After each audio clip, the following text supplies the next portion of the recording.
ఏపీలో అంటే నేను మాట్లాడలేను. ఎందుకని? జగన్ కోసం నేను మాట్లాడలేను. ఎందుకు మాట్లాడలేరు జగన్ కోసం?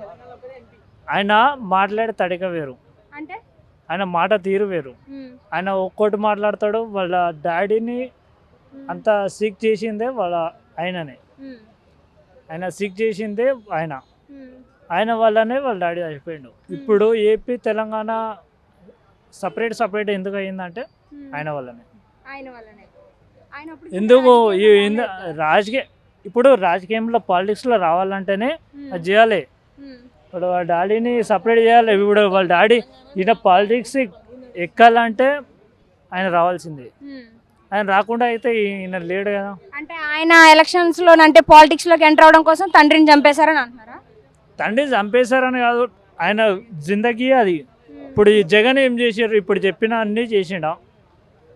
అన్నారు కదా, నవరత్నాలు అనేసి నవరత్నాల పథకాలు అయితే చూపిస్తున్నారు కదా జగన్. ఏం చూపెట్టిండు? అమ్మఒడి అన్నయా. సరే, ఒక్కోసారి నేను ఏపీకి తీసుకుపోయి చూపెడతా. ఒక నా ఇంట్లోనే మా అమ్మ ఉంది గుడివాడ. మా అమ్మని తీసుకుపోయి చూపెడతా. అక్కడ ఏం జరిగిందో మీరు చూపెట్టండి. ఒక రోడ్డు ఏది రాలేదు అని చెప్పి అన్ని బట్టేవాస్ మాటలు చెప్పి ఇంటికి వచ్చి చూపెట్టమని వాళ్ళని పెడతారు. ఎవరిని? వాళ్ళని వాలంటీర్స్ వాళ్ళని పెట్టారు. ఫైదా ఏముంది? వాళ్ళు ఏమైనా చేస్తారా? వాళ్ళు ఏమన్నా నిరుద్యోగులకు ఉద్యోగాలు ఇవ్వాలనే ఆలోచనతో వాలంటీర్స్ పెట్టారు. ఏం జరగట్లేదు. కానీ ఆయన అక్కడి నుంచి చెప్తుండు. మనం టీవీలో చూస్తున్నాం అంతే. టీవీలో చూసిందే నడుస్తుంది కానీ బయట జరిగేది వేరు. వాళ్ళు చేసేది వాళ్ళ కథలు. మనిషి వాళ్ళకి తిండి లేక చచ్చిపోతుండే ఆయన వల్లనే. అదైతే పక్కా చెప్తున్నాం. 2024లో మళ్ళీ గెలిచేది నేనే, వైజాగ్ లోనే ప్రమాణ స్వీకారం రాడు. ఆయన వచ్చే సినిమా ఉండదు, రాడు. మరి చంద్రబాబు నాయుడు జనసేన పార్టీ అదే పవన్ కళ్యాణ్ గారు ఇప్పుడు మీరు టిక్ టాక్ లో చూస్తున్నారు, దాంట్లో కామెడీ. మన చంద్రబాబు నాయుడు వెళ్ళిపోయింది అని చెప్పి ఆయనది టిక్ టాక్ లో పెడతారు. దేనికి పెడతారు? ఆయన పాలిచ్చింది ఏంది? ఇప్పుడు ఆయన చేసిన తర్వాతే కదా వెళ్ళింది. ఈయన జగన్ వచ్చింది. వాళ్ళ ఆయన చచ్చిపోయిన తర్వాత ఈయన వచ్చిండు. అవన్నీ చెప్పారా? మాట్లాడారా? పబ్లిక్ ఎందుకు ఆగారంటే ఇప్పుడు కూడా సీట్ ఎందుకు ఇచ్చారంటే ఆయన చేస్తాడా చేయడా, వాళ్ళ ఆయనలకి చేస్తాడు చేయడా. ఇక తర్వాత రాడమ్మా. 2024లో అసలు గెలిచేది ఎవరంటారు? వచ్చేది చంద్రబాబు నాయుడు. జగన్ రాడు. అది పక్కా. ఆయన చేసింది లేదు, చేసేది లేదు. ఆయన ఏజెంట్ అమ్మా. ఆయనకి అందరు చూసింది చేసింది అంటే చేస్తారు. ఇప్పుడు ఆయనకి ఏం తెలియంది? నేను చేస్తా, అది చేస్తా, ఇది చేస్తా అని పథకాలు పెడితే అవ్వదు. చేయాలి, మొత్తం చేయాలి కదమ్మా. మరి అన్న మీదే సొంత చెల్లి అభియోగాలు మోపుతుంది కదా, దాని మీద ఒపీనియన్? అన్నీ బిస్కెట్ అమ్మా, అన్నీ బిస్కెటే. అది పైసలు ఇచ్చి మాట్లాడిపించేది, అది చేసేది కూడా అన్ని బిస్కెట్ మాటలు. నువ్వు ఒక్కసారమ్మా ఒక్కసారి ఏపీలోకి రా.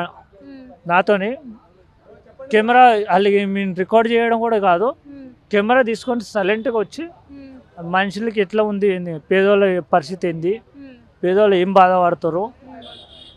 ఇంట్లో పాములు వస్తున్నాయి అమ్మా. మనం కట్టుకున్న ఇంట్లో పాములు వస్తున్నాయి అంటే ఎట్లా వస్తున్నాయి?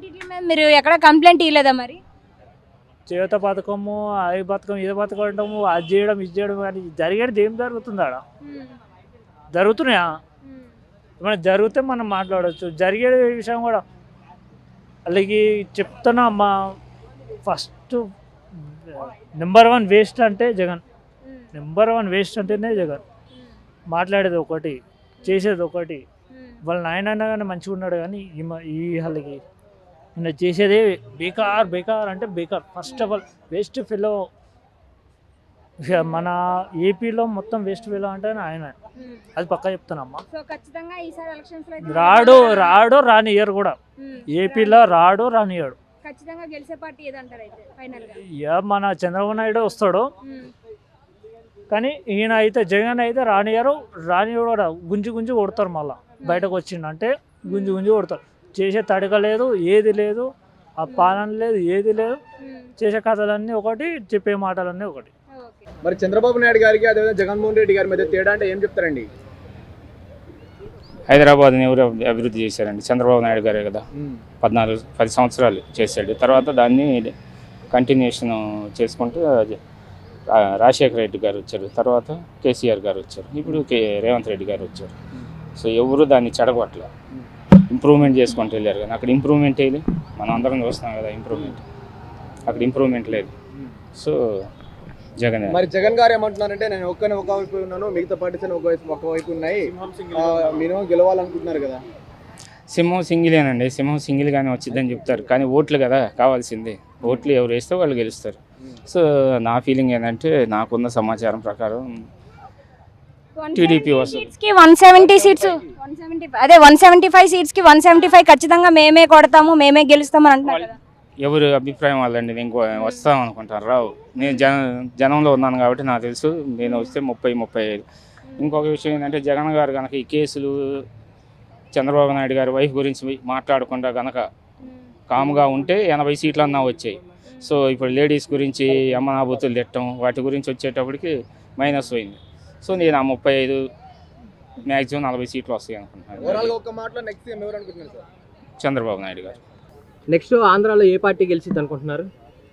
టీడీపీ వస్తుంది సార్. టీడీపీ. మరి వైసీపీ ఇన్ని పథకాలు పెట్టాము అది ఇది అంటుంది కదా, మరి ఏంటి? మ్యాక్సిమం వైసీపీ పెట్టింది కానీ సార్ అంత వస్తానంతే. అంటే ఇప్పుడు ఫస్ట్ మనకు ప్రజెంట్ అయితే ఐటీ సెక్టర్ కావాలి, రాజధాని కావాలి, మొత్తం అభివృద్ధి ఉండాలి. అభివృద్ధి కోసం చూస్తే ఫస్ట్ ఆఫ్ ఆల్ ఇప్పుడు ఈ టీడీపీయే రావాలండి. మరి 175 స్థానాల్లోకి మేము 175 స్థానాలు కొట్టబోతున్నాం అంటున్నారు. మరి వాళ్ళు అంత కాన్ఫిడెంట్గా ఉన్నారు అంటే మరి ఎంతో కొంత ఉంటుంది కదా మరి. అవును సార్, వీళ్ళు ఈ పథకాలని ఆ పేర్లతో చాలామంది మినిమం 75% వరకు వాళ్ళు ఉన్నారు పథకాలు అందుకునే వాళ్ళు. సో వాళ్ళు కాన్ఫిడెన్స్తో వాళ్ళు ఉన్నారు, తప్పలేదండి.